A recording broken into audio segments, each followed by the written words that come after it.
Nagsagawa ng visitation at dialogue ang mga tauhan ng Maitom Municipal Police Station sa Madarasa Arabic School sa Barangay Mindupok, Maitom, Sarangani Province nitong 17 ng Mayo taong kasalukuyan.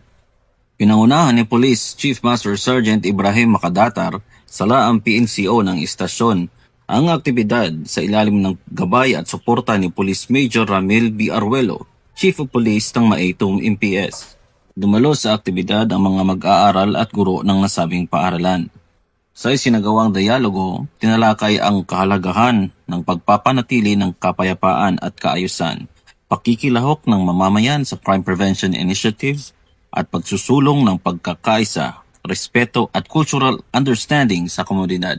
Binigyang diin ng mga pulis ang implementasyon ng PNP Salaam Program na naglalayong mapagtibay ang tiwala at pakikipagkaisa ng Philippine National Police sa mga Muslim communities sa pamamagitan ng inclusive at community-oriented policing strategies.